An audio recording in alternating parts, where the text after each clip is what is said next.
Hello, welcome to today's channel update. It's been a very interesting month. Not a lot to report. This won't be a very long video, but it'll be a kind of a channel hobby update because a lot has been happening off camera. My video volumes right now, or number of published videos, is a little bit low this month. Just what I've been working on, I didn't think I'd be doing videos on it. But let's just kind of recap April. Necron and Drukhari codexes dropped, and of course I had to get those. And I'm really excited about starting up the Necron army, but I've had a pause waiting for some other things to finish, projects to finish, which we'll get to in a little bit. So Necron army hasn't officially started or kicked off. The next thing, with Drukhari Codex, I was able to pick that up and play with it, and I've actually really enjoyed it. If you've watched my video about how I changed my army, how it impacted my army, you'd hear what I talked about. I think I'm going to be focusing on the Drukhari army, part of my Exodites, more than my Tau. But we'll see. I mean, it's just, I play what I'm in the mood to play, but I really do enjoy the way my Exodite flavor really comes out in the new Codex, which is kind of strange, but considering it's Dark Eldar, but it works out really well. So, didn't have a lot of chances to do a lot of games this month, but I'm starting to do some bat reps. We're finally getting back in the swing of things. It's pretty busy at the shop on Saturdays, so volume's an issue. Ambient volume's an issue, and I'm still trying to find the kind of ideal mic arrangement because I can get a lapel mic, but I don't know if that's going to pick up other people's voices well, like my opponent's voices. So I don't know. We're still trying to figure that one out. Got suggestions, by all means, drop them below, but I'm looking to try to figure it all out. Next, we started the Frostgrave Strange Alliances scenarios. I tweaked it just a little bit to the first one anyway, to make it line up with the flavor of the story a little bit more. But we play 4-player, 4 even 5-player games of Frostgrave, so I don't think that lends itself well to a video because the games are pretty long. You got to go through 5 different players' actions.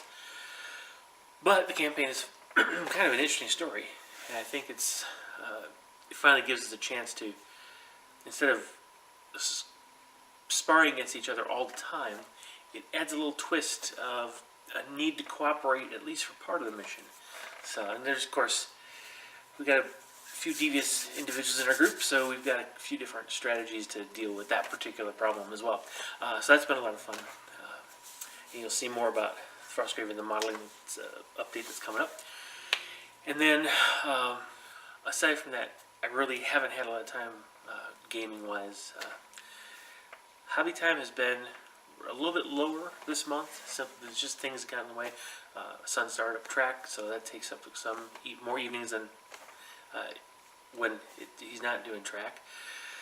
And being the nicer weather, there's stuff outside needs to be done, so that of course eats into the available hobby time, shall we say?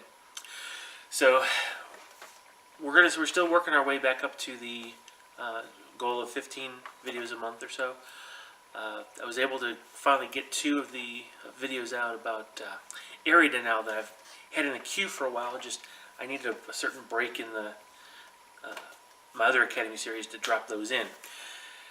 Was able to get that done, and I'm going to kind of pick up where I left off on the previous Academy series. So all those are going well. I don't have a whole lot in the way of project updates coming from my existing projects because I've had a few other things going on. Hobby-wise, right? Now you may have seen the Tank Busters that I did a commission mostly through March. Got that done just after Adepticon, so that took up a lot of the March time, but it pushed out a couple of my own projects. One of those is a commission I'm working on.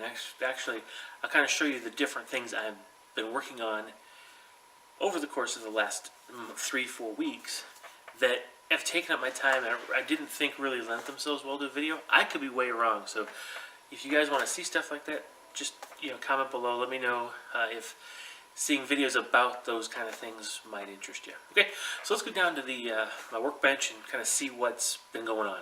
Oh, one warning though. What you're about to see may be disturbing. It is an extremely messy, disorganized workspace. So, you've been warned. Alright, let's go take a look. Alright, the biggest thing that's been holding me up from videos and all, keep taking up my hobby time, is this commission of a tank war starter set, U.S. starter set. Now, it's got 3 Shermans and 3 Hellcats, and this has been a blast to do. I've really enjoyed this. Kind of lets me do a little bit of scale modeling and a little bit of research, because I get to learn about the M18 Hellcat, which I've never really paid attention to, and of course I know more about the Sherman because of the stuff I've done with the British Army. Now I'm learning more about the U.S. Army. So essentially, I took the same approach to do with my Cromwells by building the track assemblies separate, pre-weathering those, and then doing the decals separate on the top hull. Took care of all that, gloss coated everything, and then put on the tracks onto the bodies. Now it's ready for a dull coat before I actually do the weathering. The Hellcats themselves, I've done some work trying to research the best, I guess the most common or most appropriate scheme as far as where the insignias and whatever go. I did notice there's a lot of variation, and the Warlord decals don't really include all the right sizes, but there's so much variation in the U.S. Army during World War II that I was able to kind of figure out where some certain things should go with the decal sets I had, and came out really, really well. I'm looking forward to the guys' reaction for this. And they're not done though. It's probably another week to go. Plus I actually have to do the commander and the crew for each of the Hellcat. I'm not even going to start that until these are completed. The Shermans, I went with a very basic paint scheme. There's, again, so much variety in the way these things were actually painted up that I had to pick and choose what scheme I was going to use as far as where the different insignia were going to go. So again, using what I had from the bolt action, the Warlord decals, came up with the scheme in front of you. Very, very fun. But this has been taking up almost all of the hours. But it's been a lot of fun. I kind of wish I had more tanks to do on my own. I do have a few, but what's nice is that having this project, this is a situation where you've got steps to go through. You're painting an entire, all 6 tanks, or working on all 6 at a time.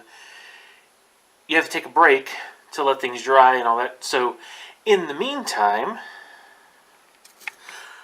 while I had the airbrush out and I was letting the coach dry, I went ahead and painted up my M3 Scout car. And of course, took care of the decals. As again, other parts were drying. So the Crusader anti-aircraft tank, again, that is not decal yet, but it is completely constructed and base coated with the undercoating, or undercarriage, pre-weathered, ready to be weathered with the rest of the tanks.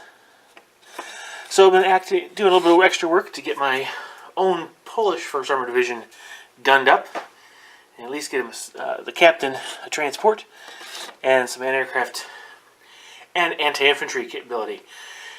That dual 20mm is murder on infantry, so I'm really glad to have that. But this, I wasn't just working on bolt action stuff. I was also working on. I've also been building and painting my Frostgrave miniatures. These are all the characters. My new Druid warband leaders. I haven't decided which ones I'm going to use. I'm probably going to end up using these 2, but they're elf druids from WizKids. I believe is the manufacturer of these, and they're really nice. And I got the 3 familiars for them. They're pre-primed. They're fun to paint. All the Frostgrave soldiers, I got the 20 pack and they're kind of fun to build. I've really needed that kind of influx of miniatures because my D&D collection from back in the 80s, we won't talk about how long ago it was, it's okay, but it doesn't really match too well with the Frostgrave men-at-arms and thieves, thugs, all different soldier types as far as weapon outfits and armor outfits. So these are going to be great. So I've done some of the painting work on them. They're all primed. It's just a matter of going through painting the rest of them up. So I've been working on this too. So that's been taking up time. Again, I didn't think you guys would be interested in seeing this, but of course it could be wrong. Just let me know. But the last thing I've been working on is this. Is the Frost Giant. Now, the Frost Giant they've got in the Frostgrave North Star miniatures. It's kind of small. Well, at least I think it's small. And I love the Reaper Bones version. So that's what I've got, and I worked them through. This is the his fur cloak, and even the inside. This is going to stay off. It sits on there very, very well. It's very, very tight though, so I'm going to wait till the end to put that on, because I might accidentally scrape some paint as I do it. Still a lot of work left, but it's a work in process. But that's been taking some time too. And getting ready for Frostgrave, one of the scenarios I had put together, or not put together, but paint up a sarcophagus and a couple statues. So these are the things that have been keeping me busy, aside from regular adult responsibilities. Boo on those. So this is kind of what I've been doing. That's been taking up, eating up my time, keeping me from doing some of the videos I normally would do, and some of my existing projects. That commission really needs to be done before I really spend a lot of time on the next steps of those projects. And to be honest, the next step of that commission is really the same as the next step for those other tanks. So I'll be weathering them alongside. So things are going to start progressing on those projects as well. So that's kind of the channel and hobby update for this month. It's been a pretty good month. Really great hobby month anyway. And looking forward to May. Graduation's over, hopefully more free time, less homework to worry about for Hunter, so that we can actually have fun doing gaming, more bolt action, X-Wing, and other stuff. So looking forward to it. We'll see what the future holds in store. Thanks for sticking with me, guys. Let me know what you think below. But if any of these other things I've been working on are things you might want to see videos about, tell me what about those things you might want to see, and I'll take your input from there. Thanks a lot. Share, like, and subscribe if you haven't already, and I'll see you in the next video. Bye-bye.